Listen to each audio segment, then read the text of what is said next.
dedicated to Eastern and Southern Kentucky. This is WYMT Mountain News Weekend Edition. Good evening, I'm Steve Hensley. Good to be with you on this Saturday night. Eastern Kentuckians are honoring veterans who have served to protect us. WYMT's Chandler Wilcox begins our coverage at a Veterans Day ceremony in Breathitt County.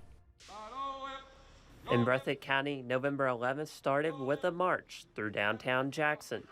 Members of the Breathitt County High School JROTC and first responders escorted veterans. People,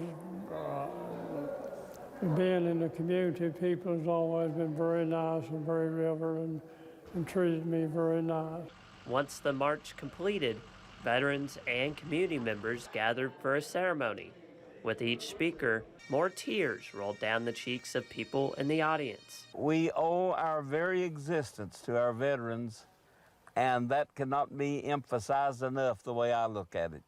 But for Breathitt County veterans, Judge Executive Jeff Noble says serving was not a hard ask for them. One thing about Breathitt County that a lot of people don't know, in World War II, Breathitt County was the only county, not in the state of Kentucky, but the whole United States, that didn't have to draft one person. Keeping that patriotism is something veterans look to continue through gatherings like their ceremony. You would witness a gold star that people were very proud, and today was a very important day. Community pride in the county and the country. In Breathitt County, Chandler Wilcox, WYMT Mountain News. Event organizer and Vietnam veteran Irvin Allen also sang "My Old Kentucky Home" at the end of the ceremony. Organizers emphasized the importance of Kentuckians knowing the song as part of celebrating freedom. In Magoffin County, folks also gathered to honor veterans, but as part of that ceremony, they also unveiled the finishing piece to the community's Veterans Memorial. WYMT's RJ Johnson was there. The 11th hour of the 11th day of the 11th month, the flags at the Magoffin County Veterans Memorial were raised. But what happened a couple of years ago, I seen a couple of veteran memorials that had all the service flags around them, and it got me wanting that same thing here in Magoffin County. Magoffin County Judge Executive Matthew Wyerman says he worked with fiscal court members and found ways to help pay for the project that is now complete. What you see is all the service flags and the MIA flag around the perimeter guarding our Veterans Memorial and our USA flag. Wyerman says with veterans from all walks of life being from Magoffin County, it's important to honor all of them. We have veterans who have been involved in every major battle since the creation of Magoffin County in 1860. So we honor our veterans here. Adding that the community support has been great to witness. So it's something from our region. We stand up and we fight for our nation. And as you've seen by the crowd that was here today, our community supports us. They wasn't all veterans out there. There was a lot of just people from the community came out today. And that makes me proud to be a Magoffin Countyan and a Kentuckian and an American. Saying they will continue to honor veterans in every capacity. But I think our community has gotten behind this effort. We're continuing to dedicate roads. You see the casualty list on the wall behind me. We're going through it one by one, identifying the communities they were raised in and putting signs up and doing veteran ceremonies for those individuals. In Magoffin County, RJ Johnson, WYMT Mountain News.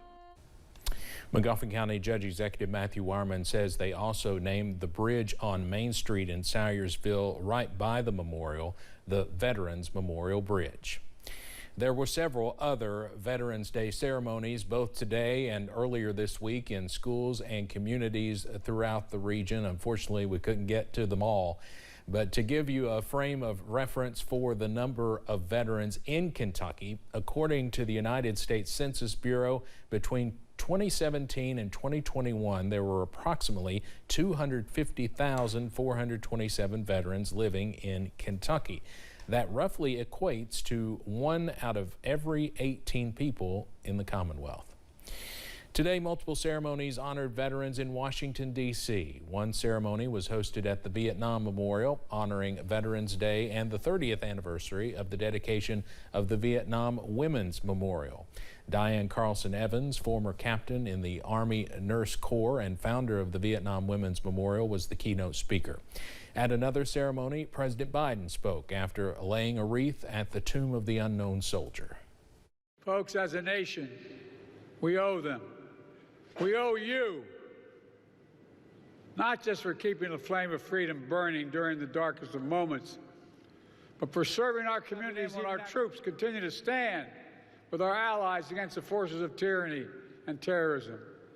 To this day, wherever the forces of darkness have sought to extinguish the light of liberty, American troops are there.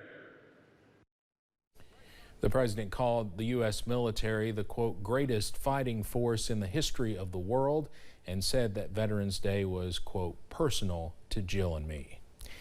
More than 12 forest fires were still burning this afternoon, according to the Kentucky Division of Forestry. Most of those fires were in eastern Kentucky. During the past week, more than 22,000 acres of land have been impacted by the flames.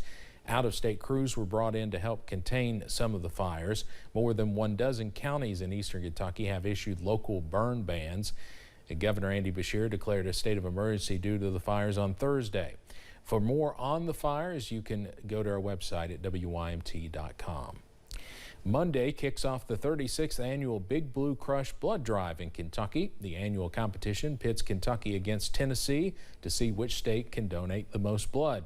This year's contest will run from November 13th to the 17th. There are 3 locations in eastern Kentucky where you can donate blood as part of the challenge. You can donate at the Kentucky Blood Centers in Pikeville, Somerset, or Corbin from 9 a.m. till 6 p.m. Monday through Friday. Dozens of folks gathered at the Nice Memorial Church in Breathitt County to raise money for Buckhorn sophomore Lila Wooten. Lila was diagnosed with thyroid cancer earlier this year and has received various treatments. Her mom says it's not been easy financially. She says she's thankful for the friends and family that came and supported them. Well, we hadn't even made it there yet, and the pathology report that UK done just for Texas to read it, it was a little over 3,000. We're just grateful and thankful that the Lord has placed people like them in our lives to help us out in hard times. She says Lila still has to undergo blood work in Texas and at UK. Stay right there. Meteorologist Shane Smith has a look at your forecast coming up next.